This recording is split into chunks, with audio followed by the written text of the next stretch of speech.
Você vai aprender física, eu garanto.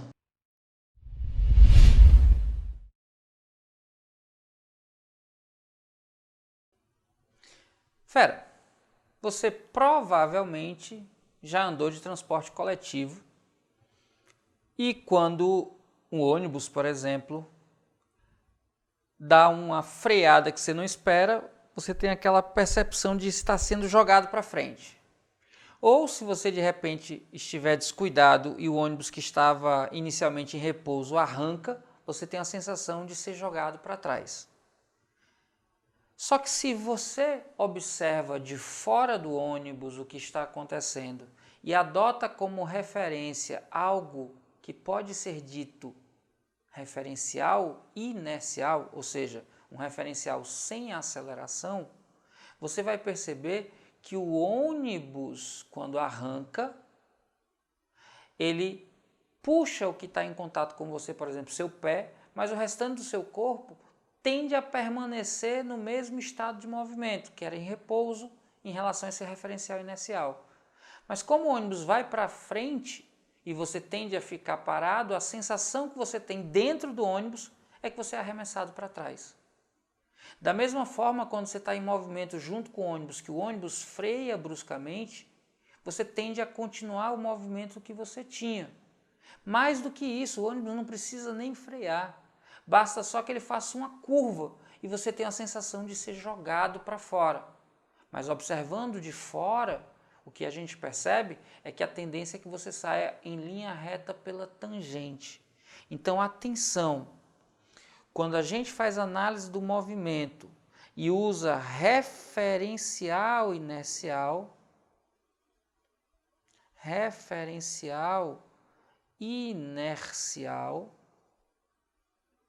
ou seja, sem aceleração,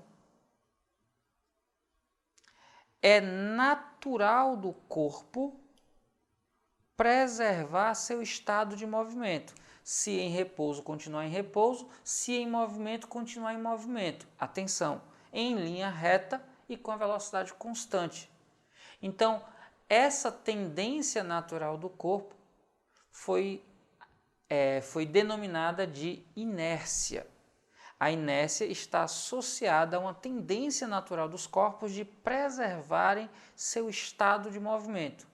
Newton pegou a ideia e foi o que fez o fechamento da ideia, dizendo que todo corpo livre da ação de forças ou está em repouso ou está em movimento retilíneo uniforme. Atenção aqui que livre da ação de forças quer dizer que as forças externas ao corpo ou sistema têm resultado nulo. Não quer dizer que não existam forças. Podem existir forças agindo sobre o corpo, mas quando eu somo o efeito dessas forças, o que eu encontro é resultado nulo. Quando eu somo todas as forças externas agindo sobre o corpo, a resultante é igual a zero. E aí, se o corpo está em repouso e continua em repouso, não muda a velocidade. Se o corpo está em linha reta com o módulo da velocidade constante, ele não muda a velocidade. Então a inércia está associada à aceleração nula. Quando a gente fala de inércia, a gente está dizendo que o corpo está numa condição de aceleração nula. E por ter aceleração nula, vai acontecer uma de duas coisas. Ou o corpo tem velocidade nula e continua com a velocidade nula, ou o corpo tem velocidade diferente de zero constante. Aqui é o chamado repouso e aqui é o movimento retilíneo e uniforme. Quando o corpo está nessas condições, dizemos que ele está em equilíbrio estático e equilíbrio dinâmico. Então, livre da ação de forças externas, o corpo, se em repouso, permanece em repouso, se em movimento, permanece com movimento em linha reta e velocidade de módulo constante. Entendendo que livre da ação de forças não quer dizer que não existam forças agindo sobre o corpo. Quer dizer que o resultado dessas forças é nulo, ou porque não há forças, ou porque a soma das forças é igual a zero. Tranquilo? E aí, fera, já merece seu like? Então cai matando aí nesse like e já sabe, se tiver dúvida, deixa nos comentários que eu respondo. Um carro de automobilismo se desloca com velocidade de módulo constante por uma pista de corrida plana. A figura abaixo representa a pista vista de cima, destacando 4 trechos, AB, BC, CD e DE.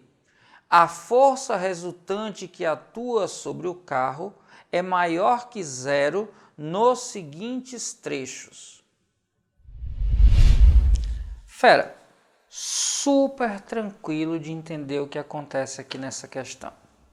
Como ao longo do percurso o módulo da velocidade não muda, sempre que a trajetória for retilínea, o movimento é retilíneo e uniforme, ou seja, a resultante é igual a zero. Então aqui de A para B, a gente tem uma linha reta.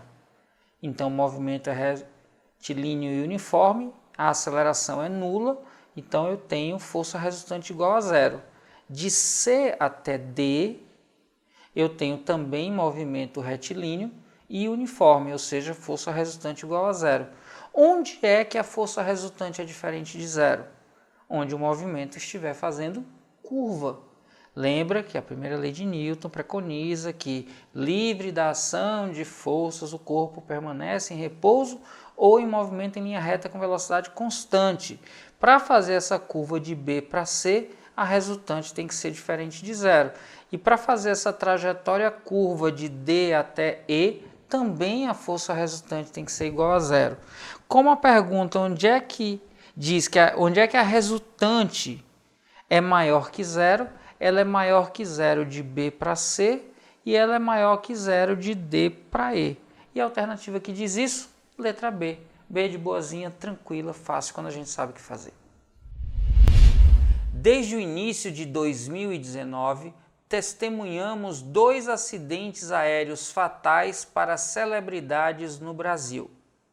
Para que haja voo em segurança, são necessárias várias condições referentes às forças que atuam em um avião. Por exemplo, em uma situação de voo horizontal, em que a velocidade da aeronave se mantenha constante, olha só, fera. Quando a gente fala de velocidade, a gente precisa estabelecer um referencial. Na questão não se explicitou quem é o referencial, mas a gente pode assumir que quando fala da velocidade do avião, a gente se refere a um ponto fixo na Terra. Então a gente está adotando a Terra como um referencial e para esse tipo de problema a gente pode considerar que a Terra é um referencial inercial. Sendo um referencial inercial, e o avião estando com velocidade constante em relação a esse referencial inercial, a gente tem que o somatório das forças que atuam sobre esse avião é nulo. Lembra da primeira lei de Newton, o princípio da inércia. Quando o corpo está livre da ação de forças externas, quando a força resultante sobre um corpo é nula, ou esse corpo está em repouso, ou esse corpo está em movimento retilíneo e uniforme, ou seja, tem velocidade constante e diferente de zero. A alternativa que está alinhada com isso é a da letra D, que diz a soma de todas as forças externas que atuam na aeronave é nula. Então, resposta, letra D, D de detona, fera. Esse é seu ano. A mecânica clássica ou mecânica newtoniana permite a descrição do movimento de corpos a partir de leis do movimento. A primeira lei de Newton para o movimento, ou lei da inércia, tem como consequência que...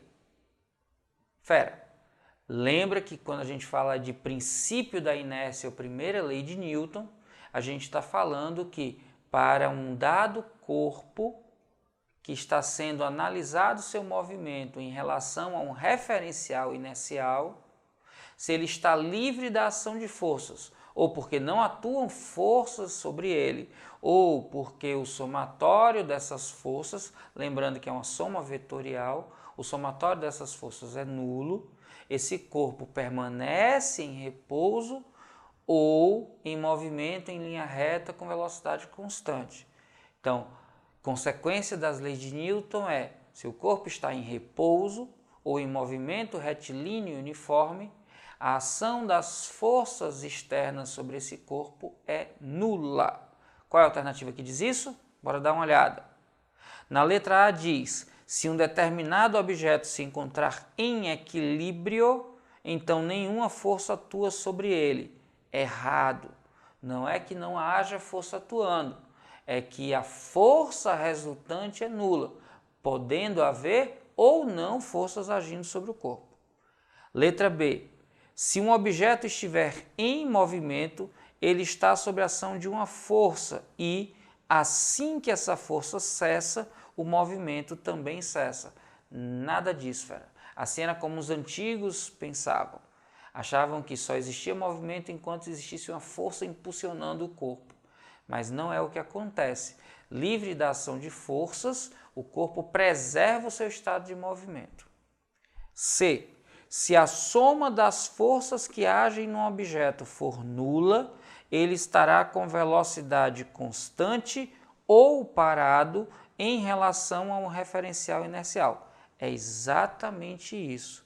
Então, a alternativa correta, letra C, C de coisa fácil. Fácil quando a gente sabe o que fazer e é por isso que você está aqui, para saber e fazer.